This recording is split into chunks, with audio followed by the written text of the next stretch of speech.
Bonjour, merci de votre présence et de votre confiance. Flash Info, RDC. Une république du Kivu revendiquée à Bukavu.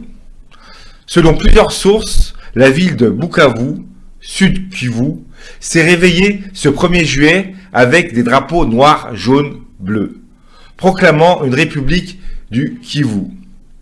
Accrochés à plusieurs arbres de la ville, ils ont attiré l'attention des habitants, mesdames et messieurs, qui s'interrogeaient sur les auteurs de cette proclamation non revendiquée.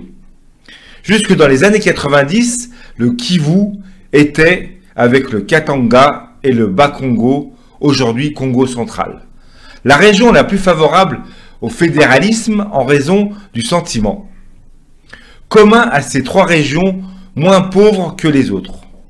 Quelles étaient les vaches à lait de Kinshasa, mesdames et messieurs, où les parvenus au pouvoir se gobergeaient à leurs frais?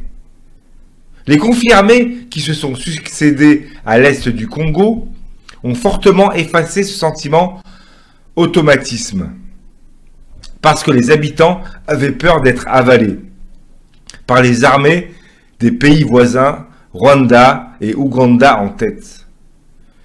Ils se raccrochaient donc au reste du Congo. La situation semble avoir changé avec la pandémie du Covid-19. Mesdames et messieurs, oui, alors que Kinshasa, de loin la zone la plus touchée, était contrainte de se confiner, du moins son centre politique et économique, la Combe, et bloquait les voyages en avion vers les provinces pour ne pas les contaminer. Oui, mesdames et messieurs, le sentiment au Kivu s'est accru selon laquelle on pouvait fort bien se passer de la capitale, vu comme une source d'ennui et incapable de mettre fin aux exactions des groupes armés. Malgré plusieurs proclamations en ce sens, certaines sources, mesdames et messieurs, soupçonnent en outre une action des partisans de Vital Kamerhe. Le directeur de cabinet du président Tshisekedi, récemment condamné à 20 ans de prison pour détournement de fonds publics, est originaire du Sud Kivu. Oui, mesdames et messieurs, ils attiseraient l'agitation indépendantiste par mesure de rétorsion. Lors des protestations contre la condamnation de M. Kamerhe, cependant, ses partisans avaient semblé peu nombreux, mesdames et messieurs. Pour terminer cette émission, je vous invite à écouter l'intervention du docteur Mukwege au sujet de l'indépendance du Kivu. En ce qui me concerne, je vous dis à très bientôt pour une nouvelle émission. Au revoir et bon visionnage. Aux institutions nationales et internationales. Depuis quelques jours circulent sur les réseaux sociaux des messages appelant à la création d'une soi-disant République du Kivu, un projet bien sûr dénué de sens et qui ne rencontre ni les intérêts ni les aspirations de notre population. Hier, le 1er juillet 2020, les instigateurs de ces complots ont franchi une nouvelle étape en publiant une liste de membres de leur prétendu gouvernement sur laquelle mon nom a été illégalement inscrit. Je tiens tout d'abord à exprimer ma désapprobation face à ces agissements qui relèvent de l'usage du faux et de la diffamation passible de poursuites judiciaires. Ensuite, je tiens à attirer l'attention de notre population sur le piège que cachent ces fallacieux projets d'indépendance du Kivu. Objectivement, c'est une énième tentative de déstabilisation et de démembrement de notre pays. Ces auteurs seraient le même traître qui, depuis 25 ans, en complicité avec des forces étrangères, imposent à nos populations des guerres et des souffrances insupportables. Leur but est de nous voir divisés et affaiblis pour mieux piller nos ressources naturelles et asservir notre population. Ce sont les mêmes qui, depuis 10 ans, bloquent les rapports mapping des Nations Unies qui a répertorié 617 crimes graves commis en République démocratique du Congo entre 1993 et 2003. Le décompte macabre continue malheureusement jusqu'à ces jours.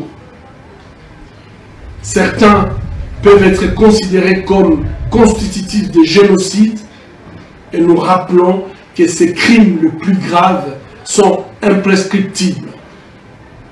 Rappelons que des femmes ont été enterrées vivantes, tout simplement puisqu'elles étaient congolaises. Des croyants calcinés dans des églises, des malades assassinés sur leurs lits d'hôpital, des populations des villages entiers massacrés, des femmes et des hommes violés. Ces crimes de guerre et crimes contre l'humanité ne peuvent être ni oubliés ni rester impunis. Depuis 20 ans, le gouvernement de notre pays, l'Union africaine et la communauté internationale ferment les yeux sur ces crimes dont la liste des auteurs présumés a été même expurgée du rapport mapping à la demande et sous la pression de certains États impliqués dans les guerres qui continuent d'endeuiller notre pays. Chers compatriotes, tant que l'impunité perdurera, les criminels continueront à déstabiliser la République démocratique du Congo. J'appelle notre population à la vigilance et au patriotisme. Condamnons tous ensemble et avec énergie ces projets de sécession et de balkanisation de notre pays. Ne soyons pas naïfs. Ce qui nous tue et nous humilie depuis 25 ans ne travailleront jamais pour notre intérêt. J'appelle le gouvernement national et provincial à mener urgemment des investigations pour identifier et mettre hors état de nuire ces ennemis de notre nation. J'appelle les leaders de notre province, les forces vives de la société civile et les médias patriotiques à exprimer leur indignation et leur rejet de ces complots. Je les appelle à sensibiliser notre population afin qu'elle préserve l'intégrité de notre territoire national tel que reconquise le 30 juin 1960 et qu'elle continue à défendre la Constitution et la souveraineté de notre pays. J'appelle les États amis de la République démocratique du Congo, l'Union africaine et la communauté internationale dans son ensemble à condamner ces mouvements dont le but inavoué est de déstabiliser davantage la région du Kivu meurtrie par des guerres à répétition.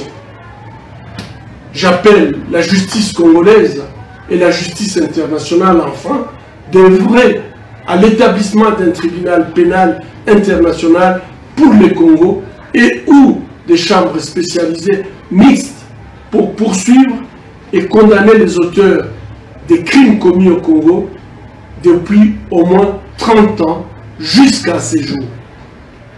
Chers compatriotes, comme hier, aujourd'hui et demain, je défendrai la République démocratique du Congo dans ses frontières acquises en 1885. Je resterai attaché à l'unité nationale, au développement, à la justice et à la paix. Que vive notre nation. Je vous remercie.